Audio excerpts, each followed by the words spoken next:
Boker Tov. We're going to start on 84b. Here, Moshe, pass the Gemara that's next to you to Reb Meir. Okay. So we're on 84b, 10 lines from the bottom. 84b, 10 lines from the bottom, that the Gemara says you pay for the pain that was caused by the spit or a nail. The Gemara asks, Sar shalo b'makom nezek mishtalim. So our Mishnah has basically said that even if you do the pain, if you cause pain to somebody on their fingernail, so there's no actual damages. Because what does it matter if your fingernail is ruined? Is that the wrong Gemara, Meyer? What Gemara do you have? Yeah, well, you have 84b? Okay. So our Gemara had said, our Mishnah said that if you cause pain and it's on the fingernail, you still pay for pain that you caused. But there's no actual damages there. So that's what the Gemara is asking. Sar shalob makom nezek mishtalim. Who's Montana? Who's the author who says that if there's pain, even though there's no damages, you still have to pay for it? So the Gemara says, Montana, who's the author of this Tana? Amar Rava. Rava says this is Ben Azai. This is Ben Azai. The Tanya, because we learned in the Brisa, Rebbe says, it says in the verse, Kviya tachas kviya, burn for a burn, a petza tachas petza, chabura tachas chabura. A chabura is a wound. So it says a burn for a burn, and then a wound for a wound. So which of them was said first? So Rebbe says, Kviya nemer tchila, that kviya is what we're reading first in the verse. That first we're talking about the kviya, and Ben Azai is in the position that chabura nemer tchila, that the wound is what was said first. And what's the argument? Rebbe's of the position, kviya deleis bechavura mashma. When it says burn, it means burn without a wound. Kasa rachmana chabura. So then the Torah tells us about a wound, to tell us the kviya deis bechavura in ilolo, that when do we pay for a burn? Only if there's a wound. But if there's no wound, we don't pay for the burn. Ben Azai Savar, Ben Azai's opposition, Kviya, when it says burn, that typically would imply that there's a wound. So the Torah tells us about a wound, to tell us that if the burn has no wound, you're still going to be responsible. So Maska for Rav Papa challenges this approach. It says basically Ben Azai is saying that you pay, Ben Azai is the one who says that if even though the pain has no wound, you pay for it. Papa challenges it. Adarabba, just the opposite. Ipcha mistabra. It's logical to assume the opposite. Rebbe says kviya nemer tchila. Rebbe says the kviya was said first. Savar kviya deisba chabura mashma. He's in the position that it's a kviya. Rebbe says kviya was said first because he's in the position that it's a burn that has a wound. And kasav rachmana chabura l'guyo the kviya deisba chabura. It's just the opposite. And Ben Azai says chabura nemer tchila, that the chabura was said first because he's in the position kviya delays chabura mashma. That burn implies that there's no wound. Because the rachmana chabura l'guyo the kviya deis chabura in ilolo. It's to tell us that only if there's a wound do you pay. Amaskana kaimi, and it's referring when it says nemra, it's referring to the end of the drasha, and it's referring. That's what it's referring to, the last part of the drasha. Or alternative approach is inami dekuliyama. Or alternatively, everybody's at the position kfiya bein dis bechabura bein deleis bechabura. Alternatively, everybody's at the position that you pay for the pain whether there's a wound or not. V'hacha, and here what's their argument? Their argument on top of 85 is beklalu pratam ruchakim zemzeh, that you have the general rule followed by a break and then followed by the specific. That's what they're arguing about. Rebbe Savar ein dano sabakal prat. Rebbe says we don't view it as a general followed by specific, meaning we don't require the wound. Ben Azai Savar dano sabakal prat. No, we require there to be a wound. We look at it as a kal prat. At least according to Rebbe, who says that we don't look at to require the wound. Why does it say wound? To tell us that you pay for both the pain and the wound. Okay. I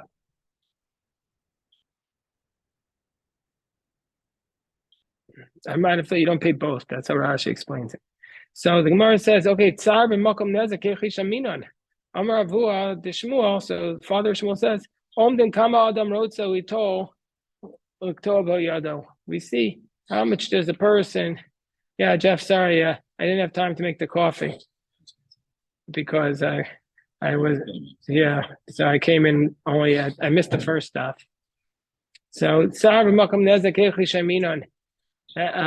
Pain in the place of damages. How do we evaluate pain? How do we say how much do we evaluate how he has to pay the pain? So Amar Avu the Shmuel Omdim Kama Adam Rotzali Tol Yado. We evaluate how much does a person want to take to chop off his hand. How much could I pay you to chop off your hand? Gemara says Tol Yado. Well, to chop off his hand, now you're not just giving him pain. You're giving him pain, medical, lost wages, humiliation. Are we talking about an idiot who's going to take money to have his hand chopped off? Nobody who's of sound mind should do that. Okay, how much will we pay you to chop off your hand, which is basically about to fall off and is useless anyway? There too, it's not just pure pain. There's pain and humiliation. Because it's embarrassing to him to take his limbs and throw it to the dogs. So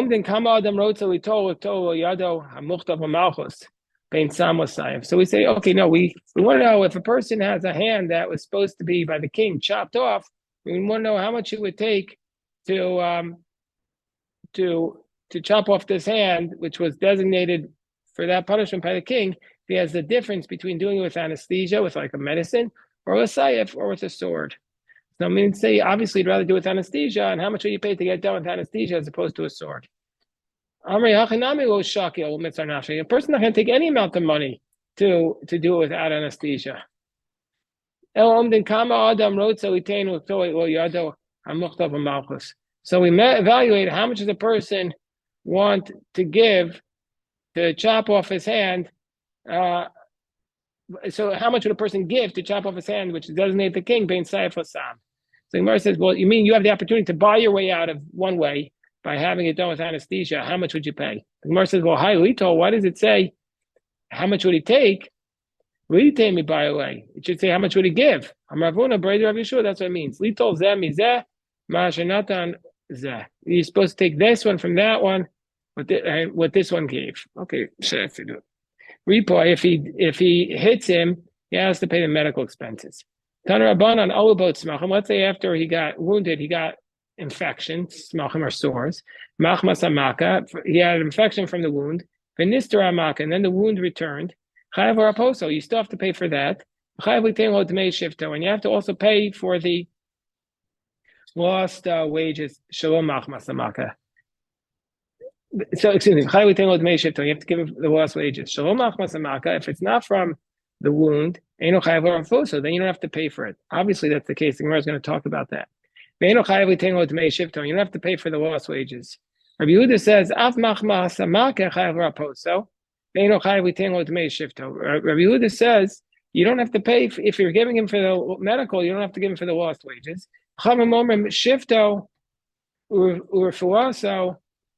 You have to give him both medical and lost wages. If you have to pay for lost wages, you pay for medical. If you don't, you don't.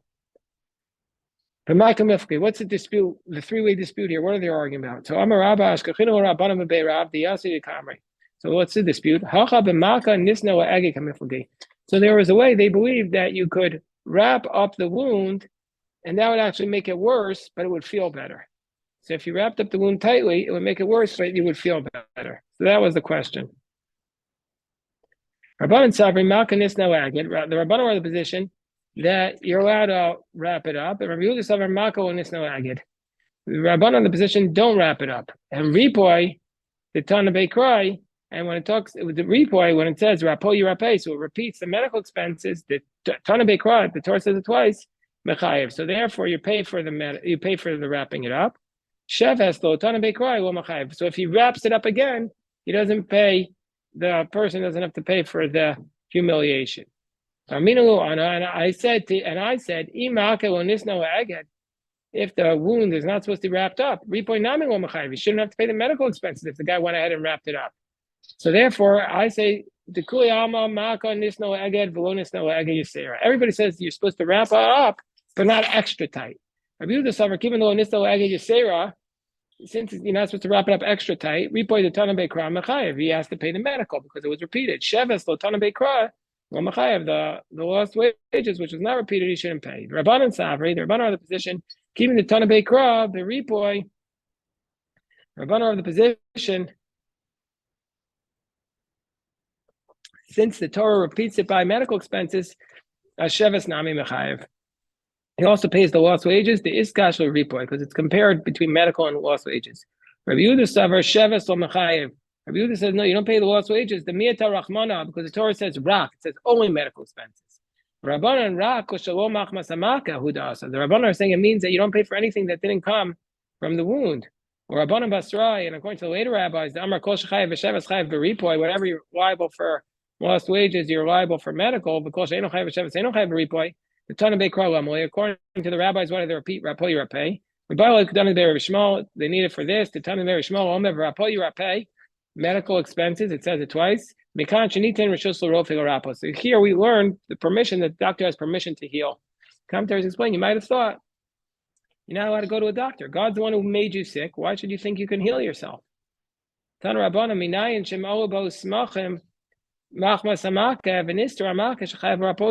know that if you got an infection from the wound and the wound returned, that you have to heal him? And you have to give him medical expenses. Let's say you got sick again, but it wasn't from the initial wound. The Rabbi Yehuda says, that even if it comes back from the wound, you're exempt. It says rak. Only the first time, not if it returns. Some say even if it returns as a result of the wound, you're completely exempt, like the later rabbis. Like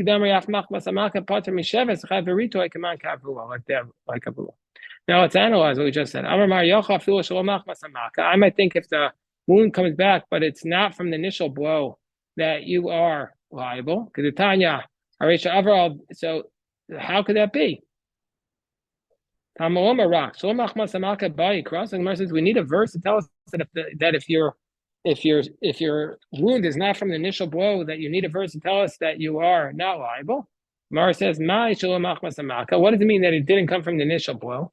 It means you didn't listen to the doctor's medical advice. You ate honey or kolmei or anything sweet. They're bad for the wound. Honey and anything sweet is bad for the wound. And it'll make your wound to become a gergutani. We'll see what that means. It means that it caused the wound to get worse. So I think you have to heal him. Tamalomer, rak. Gemara says, my gergutani. What does it mean to be gergutani? Am Rabbi nasa krichta. Rabbi says it means your flesh starts to fade away. If you've ever seen that, Rahman al-Tzlan, it's a horrible sight. So, Maya say, how do you heal it? Ola, Vikira, Vikalba. That you take aloe and wax on a wine barrel. Now, let's say the guy who wounded you say, don't worry, I know, I went on YouTube, I saw the medical treatment here, I'll take care of you. So you say, no way, I'm not letting you cure me. You're the guy who hurt me. You're like a lion waiting in ambush. He said, let's say, he says, I'll bring a doctor, and I'll treat you for nothing. He says, no, I'm going to ask you, a doctor that treats for nothing is worth nothing. And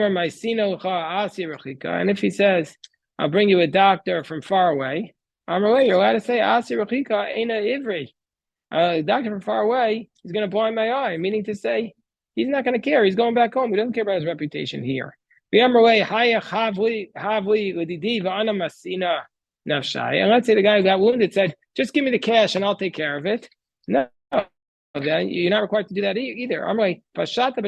No, you say you're going to just take the cash, go to Atlantic City, blow it on the poker table. And then what's going to happen since you did that? So if you're going to do that, then what's going to happen? You're going to take the money and go to Atlantic City, and then as a result of that, you're going to take more money to get better. I think if you say no, we'll get a fixed amount. No, that's even worse.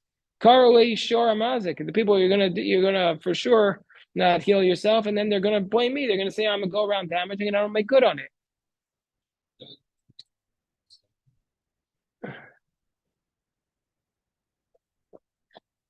You could settle, but you're not required to. The guy who did it is not forced into. He could just say, I only want to pay. It's like if you get into an accident, you could settle amongst yourselves, but you can't force him. You could say, I only want to go through the police and that.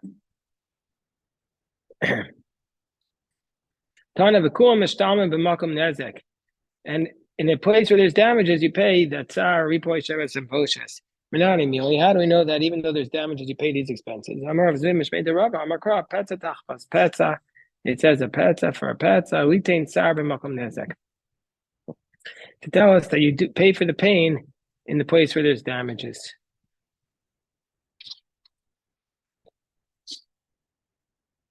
That even though you pay damages, you pay for pain. Mar says it can't be. I mean, by the way, Rabos, don't we need that pasuk to tell us from the top of 85 day? Rabos shogek amazing bonus karatza. Don't we need that pasuk to tell us that if you did it accidentally or without intent, that you're still liable for damages? The Gemara says, "Im kein nichtov kra petza bepetza." My petza tachas petza shmamina tarti. To teach us both things. Our papa b'shmei the Rava amar krav v'rapo yirapei. Says v'rapo yirapei l'itein refuah b'makom nezek, to pay the medical expenses in addition to damages. Gemara says, "Hami balag the tonic ve'rishmal." Don't we need rapo yirapei like with the ve'rishmal tov? Rapo yirapei mikanchin nitna rishus l'rofei l'rapos. Isn't the verse we just cited to say that the doctor can heal? Gemara says, no. Imkei nichtov kra v'rofei yirapei. It says the doctor will heal. Shema mina l'itein refuah b'makom nezek. It's to teach us that you give medical expenses in addition to damages. So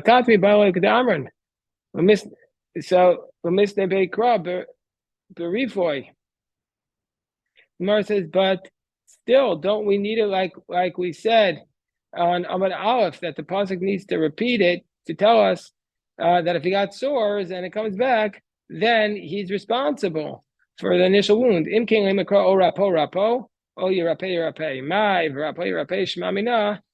That's the teachers. You pay medical even though you've already paid damages. We call the mishkachasu. The Gemara asks a very basic question. So you mean to say that you could have medical damages even though medical expenses even though there's no damages? How would that happen? So how would you have it if there is no damages?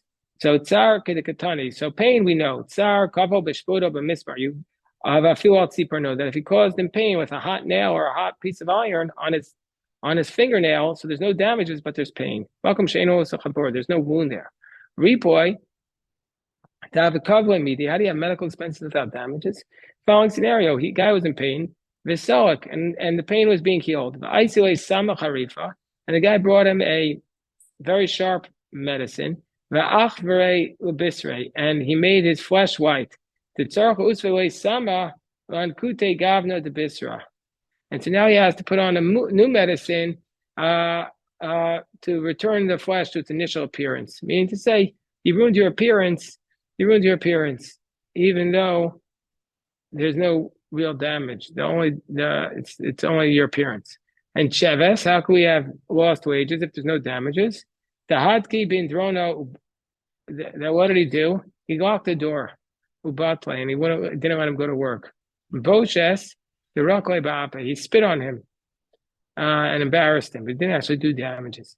Sheves, Rona, so Shomer Kishuan. If he's lost wages, we look at him as though he's watching squash. Vim Tomar, Lakta Midas Adin. If you say what, we're only looking at him as though he's watching squash. This is the guy is getting the worst end of the deal. Because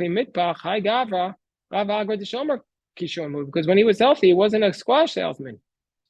Maybe he was a water carrier, gets more. Or maybe he was a watch, he was an agent, he was a lawyer.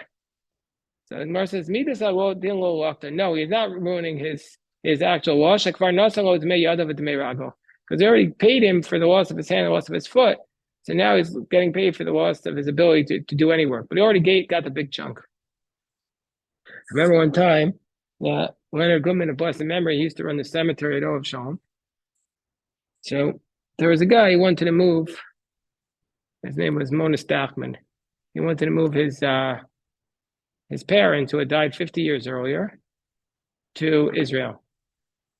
So he said, "It's a mitzvah. I want to move the parents." But Leonard was very careful about the cemetery. Made sure it was kept in very good condition. And he said, "You can't move it. You're going to disfigure the cemetery." Yeah, he said he's going to disfigure the cemetery. So I said we have to go to Beis Din. So we went to Rabbi Heinemann, and Rabbi Heinemann says the issue comes down to whose body is it? Who owns the body? And the answer is the family owns the body, so they can move the body. So the family gets to move the body. But he said Leonard Goodman is entitled to compensation to help them do it. Did I tell you this? Oh, you weren't there. Oh, do you remember? So what? So he said, yeah. So he says, how much is? I said, I was there. I said, how much is he entitled to? He said, $50 an hour. I said, this man went to Harvard Law School. He went to Harvard Law School. He's argued dozens of cases in front of the Supreme Court, and you're paying him $50 an hour. And he said, and Leonard said, no, that's plenty. He was a big tzaddik, Leonard. He said, that's plenty. He didn't care about the money. He wanted to do what was right, and he didn't think it was right. But Rabbi Heinemann said that the law was not on Leonard's side. And Leonard was happy, accepted it. But I was worried that this man was being taken advantage of.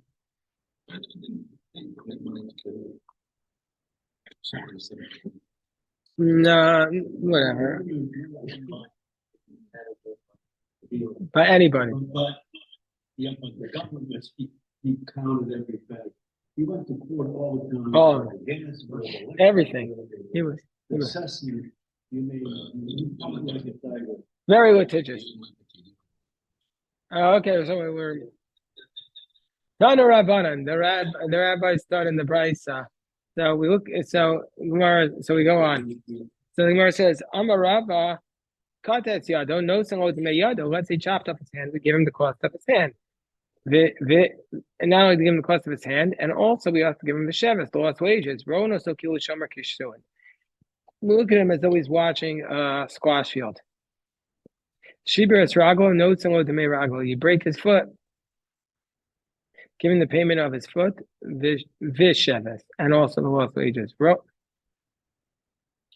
And so how do we do that? We've already paid for the watching the cucumbers. Now, Rono Sokilu Shomer Pesach. Look at him as though he's a security guard.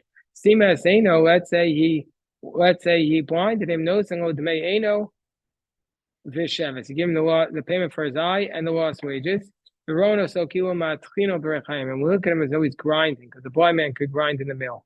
But let's say he's deaf, no sango dmei kulo. You can't, if he's deaf, he can't do any job. So then we give him the full value. By Rava Katetz Yado. Let's say he chopped off his hand, and lo amdu, and they didn't evaluate it right away, his job, to give him everything. V'shibras rago, then he broke his foot, and lo amdu, they didn't evaluate him. And sima aseno, and they blinded his eye. Lo amdu, they didn't evaluate him. Ovasof kirsho, and then in the end, he became deaf. What's the law? Mi amrinan kiven de lo amdu, pachad umdina sagre. Do we say since they didn't evaluate him, do it all together? Yeah, wait, to make cool about it. They pay him all together. Odilma. Chada amdinan v'avinolay. Or do we say no? Evaluate them one at a time. And the Gemara says, well, what's the difference? Nafkamina ba'ilomesavay. Sorry, the distinction is, does he need to give him the pain and boshas to call chada v'chada? Do you have to give him pain and humiliation for each one, or can you lump them together? Okay, granted, we're going to be able to lump together the lost wages, the damages, and the medical expenses. That we're not going to spin those off. To keep it, because you have to make cool, come out the couple them, because once you pay him for everything, it's as though he was killed. But you have to make cool, you give him for everything. But Sarah Boshes, but pain and humiliation, me has to call Chad V'Chad he maybe has to give each one. To Havilate Sarah Boshes, because he had pain and humiliation on each one. The Gemara says, V'imtim Somar to keep him to Amdu, and if you want to say, well, since you didn't evaluate him, Kav to make cool, they give him everything together. Let's say they evaluated him. What will be the law? Me Amrina and keeping them do chada biomis. So since they actually evaluated separately, give him each one at a time. Udoma, keeping do show him, you have way to make cool. Since he didn't pay it, you give it to him all at once. Because he didn't actually pay it. Take it. Leave that question unresolved. Okay, we have 5 more minutes here.